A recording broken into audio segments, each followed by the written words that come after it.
संथाल परगना से ही जो झारखंड में जनगणना का काम शुरू हुआ था, तो वहाँ पर इनको खेतीहर और चरवाहा जाति का घोषित किया गया था 1910 के सेंसस में। तो ये है इनका इतिहास।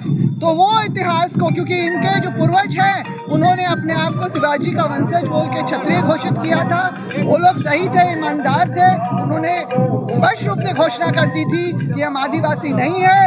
अब आज़ादी के बाद जब SC ST OBC का जब लिस्ट बन रहा था तो इन्होंने वही बात दोहराई और इनको पिछड़ा वर्ग पे, क्योंकि शिवाजी महाराज जो थे वो क्षत्रिय या राजपूत समाज से नहीं थे, वो पिछड़ा वर्ग से थे, इसीलिए इनको पिछड़ा वर्ग में रखा गया। जब झारखंड बना तब इन्होंने देखा कि 5वीं अनुसूची का दर्जा इस राज्य को मिल गया है, एक आदिवासी व्यक्ति ही यहाँ मुख्यमंत्री बन सकता है।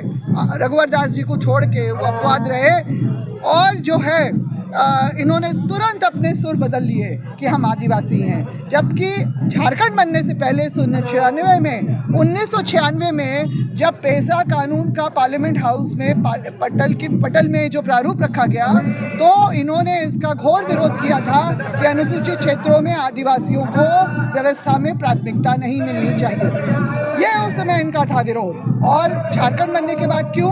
क्योंकि इनको लगा कि जिनको हम लोग जंगली, कोल, कुकुर, भूरंग समझते रहे, हमसे पिछड़ा समझते रहे, नीचा समझते रहे, वो राजनीतिक रूप से आगे बढ़ जाएंगे यहाँ पर। और इसलिए इन्होंने जो है 2022 तक में भी अपनी मांगें उठाती रही।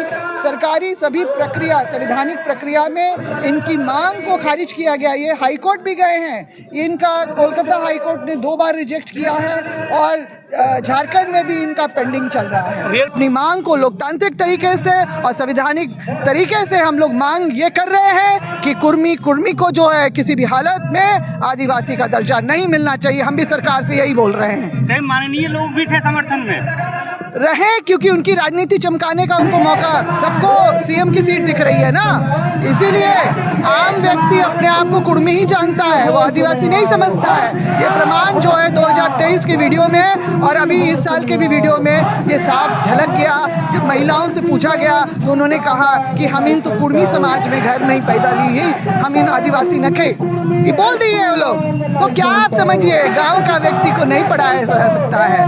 ये सब राजनेताओं की। तो हम कुर्मी भाइयों से भी कहेंगे कि आप लोग जो हम लोग पहले जैसे रह रहे थे उसी हिसाब से रहें, मगर अगर टकराव की स्थिति अगर आप लोग बहकावे में आके करते हैं तो आदिवासी भी कहीं से भी पीछे नहीं रहेगा। जितने भी आदिवासी समुदाय हैं झारखंड में सब एकजुट हो गए हैं। देखिए हर कोने में आग लगी है। जो गलत मांग कर रहे हैं उनका जो है मांग फिर से खारिज हो, इनके ऊपर केस होना चाहिए। इनके ऊपर रेल रोको जो इन्होंने अभियान चलाया, क्यों नहीं इनके ऊपर केस हुआ? जबकि रेलवे एक्ट के अंतर्गत इनके ऊपर केस होना चाहिए। तो कहीं ना कहीं केंद्र सरकार का भी जो है इनका बैक सपोर्ट है।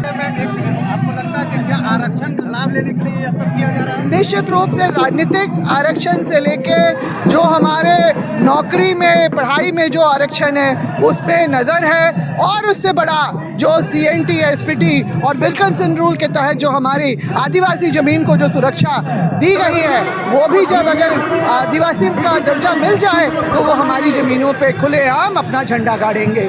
वो भी है तो हमारी संस्कृति परंपरा खत्म होने में समय नहीं लगेगा। हम ये सब समझ रहे हैं, आशंका हमारी ये भी है और इसीलिए हम लोग एकजुट होकर हर जगह लोग सड़क पे उतर रहे हैं। देख लीजिए। धन्यवाद।